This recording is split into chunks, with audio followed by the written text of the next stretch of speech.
identik dengan ajaran Islam, yaitu keduanya berasal dari sumber yang sama, yaitu Al-Quran dan hadis. Selanjutnya, landasan ini dikembangkan berdasarkan pemahaman para ulama, yaitu Al-Quran, hadis, kata-kata sahabat atau mazhab gitu, kemaslahatan masyarakat, nilai-nilai dan adat istiadat masyarakat, dan hasil pemikiran muslim, ijtihad. Poin yang ketiga, ada tujuan pendidikan Islam, pendidikan barat dan pendidikan nasional, mencakup perbandingan dan perbedaan. Jadi di sini ada tujuan Islam adalah perwujudan nilai-nilai Islam dalam pribadi peserta didik yang diperoleh dari pendidik muslim melalui proses yang berfokus pada pencapaian hasil yang berkepribadian Islam, yang beriman dan bertakwa kepada Tuhan Yang Maha Esa, berakhlak mulia, sehat, berilmu, cakap, kreatif, mandiri, dan menjadi warga negara yang demokratis secara bertanggung jawab, sehingga sanggup mengembangkan dirinya menjadi hamba Allah yang taat dan memiliki ilmu pengetahuan yang seimbang dengan dunia akhirat, sehingga terbentuklah manusia muslim paripurna yang berjiwa tawakal secara total kepada Allah Subhanahu wa taala. Yang B, dalam pendidikan barat, ilmu tidak lahir dari pandangan hidup agama tertentu dan diklaim sebagai sesuatu yang bebas nilai. Namun sebenarnya tidak benar-benar bebas nilai, tapi hanya bebas dari nilai-nilai keagamaan dan ketuhanan. Ilmu yang dikembangkan dalam pendidikan barat dibentuk dari acuan pemikiran falsafah mereka yang dituangkan dalam pemikiran yang bercirikan materialisme, idealisme, sekularisme, dan rasionalisme. Tujuan pendidikan barat ada beberapa istilah yang berkaitan dengan kata tujuan, antara lain al-niyat, al-iradah, al-ghordu, al-qasdu, al-had, dan al-ghoyah. Tujuan pendidikan barat melibatkan pengembangan pemahaman konsep universal, penekanan pada pemikiran krisis, pengembangan keterampilan analitis, dan penamaan nilai-nilai seperti kebebasan berpikir, inovasi, dan toleransi. Yang saya di sini ada pendidikan nasional, adalah pendidikan yang berdasarkan Pancasila dan Undang-Undang Dasar Negara Republik Indonesia tahun 1945 yang berakar pada nilai-nilai agama, kebudayaan nasional Indonesia, dan tanggap terhadap tuntunan perubahan zaman. Tujuannya adalah menciptakan masyarakat yang berkualitas, beretika, dan mampu menghadapi tantangan zaman, persamaan dan perbedaan pendidikan agama Islam, pendidikan barat, dan pendidikan nasional. Dalam pendidikan barat, ilmu itu tidak dapat dilahirkan dari pandangan hidup tertentu dan agama tertentu. Pendidikan nasional merupakan pendidikan yang alur dan tujuannya didasarkan pada undang-undang dan peraturan yang berlaku dalam sistem pendidikan nasional. Dan pendidikan Islam berpusat pada wahyu. Poin yang keempat, ada sistem pendidikan Islam dan sistem pendidikan nasional. Sistem pendidikan adalah satu keseluruhan yang terpadu dari semua satuan dan kegiatan pendidikan yang berkaitan satu dengan yang lainnya untuk mengusahakan tercapainya tujuan pendidikan. Sistem pendidikan Islam umumnya mencakup aspek keagamaan dengan fokus pada ajaran Islam. Sedangkan sistem pendidikan nasional lebih bersifat umum dan mencakup sebagai mata pelajaran tanpa fokus agama tertentu. Sistem pendidikan nasional biasanya mencakup aspek kebangsaan dan patriotisme, sementara pendidikan Islam lebih menekankan pada nilai-nilai keagamaan dan moral dalam konteks Islam. Kedua sistem ini dapat berbeda-beda antara negara-negara yang menerapkannya. Dapat disimpulkan bahwa hubungan antara pendidikan Islam dan pendidikan nasional tidak bisa dipisahkan satu sama lain. Dari kehidupan agama Islam, baik dalam keluarga masyarakat, lebih-lebih di tempat peribadatan seperti langgar, surau, dan masjid yang dikelola oleh seorang petugas yang sekaligus sebagai guru agama. Poin yang kelima itu ada hubungan pendidikan Islam dengan pendidikan nasional. Hubungan antara pendidikan Islam dan pendidikan nasional adalah erat satu sama lain. Pendidikan Islam merupakan bagian penting dari sistem pendidikan nasional. Salah satu tujuan pendidikan nasional adalah menjadikan manusia seimbang dari segi intelektual dan pendidikan yang berdasarkan nilai-nilai agama kepada Tuhan Yang Maha Esa. Maka pendidikan Islam sangat berperan dalam mencapai tujuan pendidikan tersebut. Pendidikan Islam di Indonesia dilandaskan secara terencana dan sistematis untuk mengembangkan potensi peserta didik berdasarkan pada kaidah dan nilai-nilai ajaran dan nilai-nilai agama Islam. Pendidikan Islam tidak hanya mempelajari ilmu agama saja, tetapi sudah berkembang mempelajari ilmu-ilmu lain. Konsep dasar pada pendidikan Islam mengacu pada Al-Quran, hadis, sunnah, dan perilaku Rasulullah untuk dijadikan pedoman dan patokan pedoman hidup. Poin yang keenam ada pendidik, peserta didik dalam perspektif pendidikan Islam.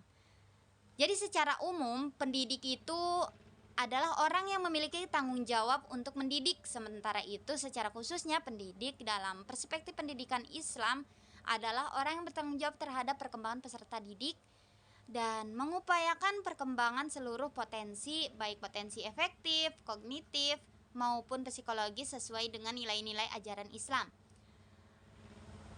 Sedangkan peserta didik secara formal itu adalah orang yang sedang berada dalam fase pertumbuhan dan perkembangan baik secara fisik maupun psikis. Pertumbuhan dan perkembangan merupakan ciri-ciri seorang pendidik yang perlu bimbingan dari seorang pendidik. Dalam perspektif pendidikan Islam, peserta didik merupakan subjek dan objek. Oleh karena itu, proses pendidikan tidak akan terlaksana tanpa keterlibatan peserta didik di dalamnya. Ia adalah orang yang belajar untuk menemukan ilmu.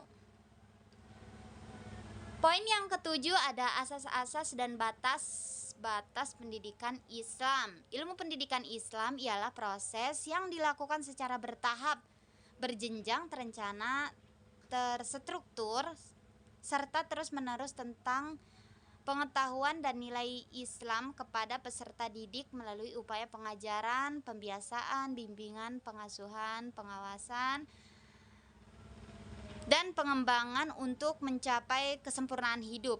Asas bisa dikatakan sebagai sebuah pondasi atau penopang guna menguatkan posisi dari sebuah pengetahuan. Tanpa dasar atau landasan, sebuah pengetahuan bisa saja akan runtuh karena landasan hukum adalah sebuah batu pijakan atau pedoman rujukan bagi sosial, asas bagi pengetahuan itu sendiri. Asas pendidikan secara umum sendiri terdiri dari 6 asas, yaitu ada asas historis, sosial, ada asas ekonomi, politik, psikologis, dan asas filsafat. Asas pendidikan Islam adalah asas perkembangan dan pertumbuhan dalam kehidupan duniawiyah dan ukhwawiyah, jasmaniyah dan rohaniyah, atau antar kehidupan material dan mental spiritual. Menurut Said Ismail Ali, pendidikan Islam mempunyai 6 landasan, yakni Al-Quran, Al-Hadis, perkataan sahabat, kemasyarakatan umat, nilai-nilai adat kebiasaan masyarakat, dan hasil pemikiran para pemikir Islam. Namun dari ke-6 landasan itu bisa digabung menjadi 3 landasan, yaitu Al-Quran, Al-Hadis, Al-Ijtihad. Poin yang ke-8 ada pendekatan strategi, metode, dan teknik dalam pendekatan Islam. Pendekatan pembelajaran dapat diartikan sebagai titik tolak atau sudut pandang kita terhadap proses pembelajaran yang merujuk pada pandangan tentang terjadinya suatu proses yang sifatnya masih sangat umum. Di dalamnya mewadahi, menginspirasi, menguatkan, dan melatari metode pembelajaran dengan cakupan teoretis tertentu. Sementara itu, Camp Wina Senjaya 2008 mengemukakan bahwa strategi pembelajaran adalah suatu kegiatan pembelajaran yang harus dikerjakan guru dan siswa agar tujuan pembelajaran dapat dicapai secara efektif dan efisien. Metode pembelajaran dapat diartikan sebagai cara yang digunakan untuk mengimplementasikan rencana yang sudah disusun dalam bentuk kegiatan nyata dan praktis untuk mencapai tujuan pembelajaran. Teknik pembelajaran dapat diartikan sebagai cara yang dilakukan seseorang dalam mengimplementasikan suatu metode secara spesifik. Poin yang ke-9, ada komponen media dalam pendidikan Islam dan kurikulum pendidikan Islam. Komponen media pendidikan Islam ialah peserta didik, pendidik, evaluasi, semua itu untuk mencapai tujuan pendidikan agama Islam. Dalam proses pembelajaran yang dilakukan guru seharusnya menggunakan media pembelajaran. Jenis-jenis dan karakteristik media pembelajaran dalam pendidikan agama Islam. Media pembelajaran dapat dikelompokkan dalam beberapa jenis, seperti media cetak, media rancangan, media visual, audio, dan audio visual. Kurikulum pendidikan Islam adalah bahan-bahan pendidikan Islam berupa kegiatan, pengetahuan, dan pengalaman yang dengan sengaja dan sistematis diberikan kepada anak didik dalam rangka mencapai tujuan pendidikan Islam. Kurikulum pendidikan Islam meliputi 3 masalah yang sangat gabungan pengetahuan dan kerja, kepercayaan dan akhlak, serta penerapan amalan teori dalam hidup. Poin yang ke-10 ada pengembangan materi dan evaluasi dalam pendidikan Islam. Evaluasi pendidikan agama Islam adalah evaluasi proses pembelajaran agama Islam dan hasilnya dilaksanakan untuk mengetahui efektivitas dan ketercapaian pembelajaran pendidikan agama Islam. Pengembangan materi pembelajaran khususnya yang berbasis teknologi seperti Kuiper School mencerminkan adaptasi terhadap perkembangan zaman. Namun, evaluasi tetap menjadi kunci dalam memastikan keberhasilan proses pendidikan Islam. Evaluasi tidak hanya sebagai alat pengukur pencapaian, tetapi juga sebagai instrumen untuk memberi muatan nilai sesuai dengan prinsip-prinsip Islami. Melalui pemahaman evaluasi pendidikan Islam, baik dari sudut tujuan umum, fungsi maupun dimensi kebutuhan hidup, kita dapat meresapi bahwa evaluasi bukan hanya sekadar penilaian, melainkan juga alat perbaikan dan pengembangan diri secara holistik. Dengan demikian diharapkan bahwa setiap langkah dalam pendidikan Islam dapat mengantarkan peserta didik menuju ke kematangan spiritual, intelektual, dan sosial sesuai dengan ajaran Islam. Poin yang ke-11 ada tanggung jawab dan penanggung jawab dalam pendidikan Islam. Ada beberapa bentuk tanggung jawab pendidikan Islam, yaitu tanggung jawab iman, tanggung jawab pendidikan akhlak, tanggung jawab pendidikan jasmani, pendidikan akal, pendidikan rohani, dan tanggung jawab pendidikan sosial. Selanjutnya penanggung jawab pendidikan Islam, yaitu di sini ada orang tua, ada pendidik dan pemerintah. Jika orang tua itu menanggung jawabi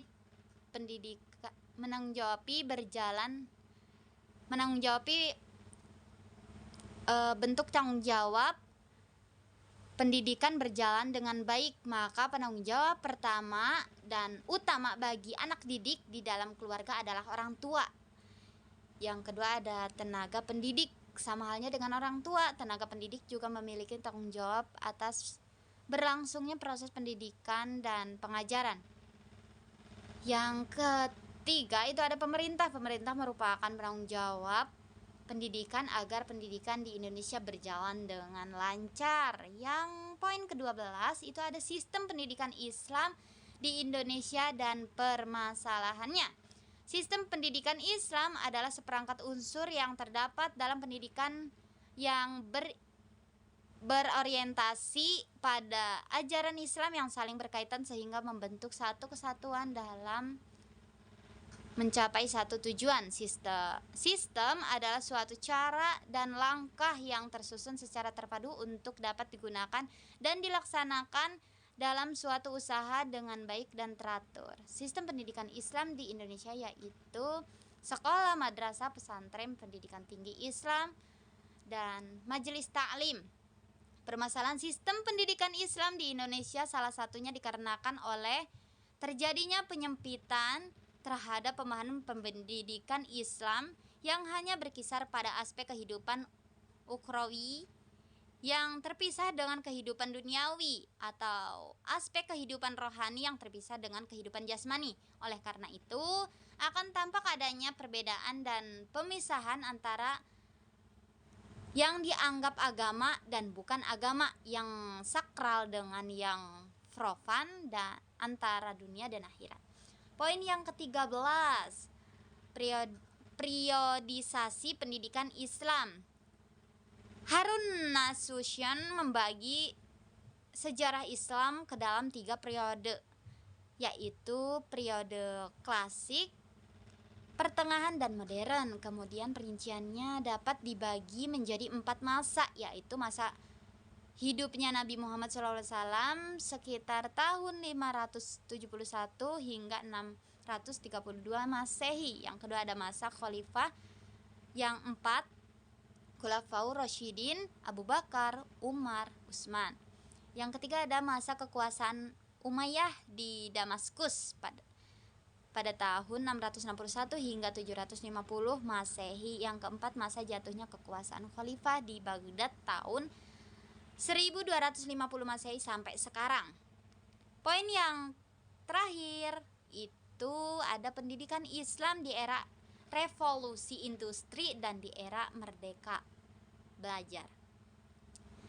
Yang A, pendidikan Islam di era revolusi. Pendidikan Islam adalah suatu sistem kependidikan yang mencakup seluruh aspek kehidupan yang dibutuhkan oleh hamba Allah. Sebagaimana Islam telah menjadi pedoman bagi seluruh aspek kehidupan manusia, revolusi industri adalah perubahan besar dan radikal terhadap cara manusia memproduksi barang.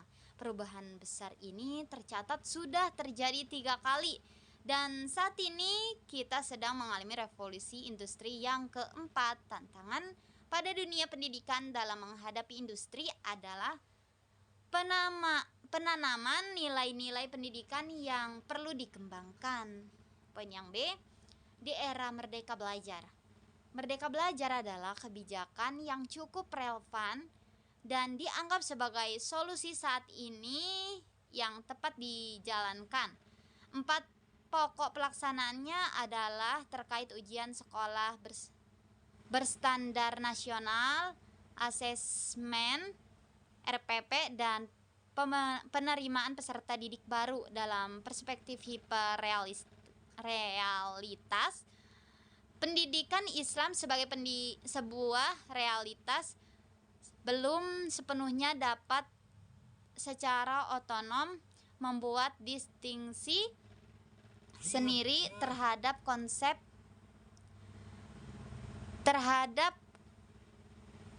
merdeka belajar. Padahal secara konseptual, lembaga pendidikan Islam juga tidak kalah hebatnya dengan lembaga pendidikan lainnya.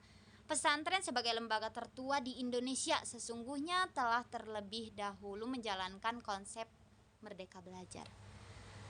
Selanjutnya kesimpulannya mempelajari ilmu pendidikan Islam bahwa manfaat dalam memahami prinsip-prinsip pendidikan yang sesuai dengan ajaran Islam. Hal ini dapat membentuk karakter, moral, dan etika siswa sesuai dengan nilai-nilai Islam, serta memperkuat pemahaman terhadap ajaran agama secara menyeluruh.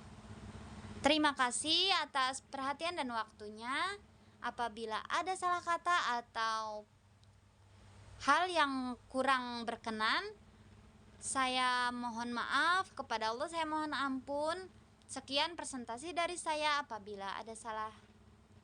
Apabila banyak kesalahan, saya mohon maaf.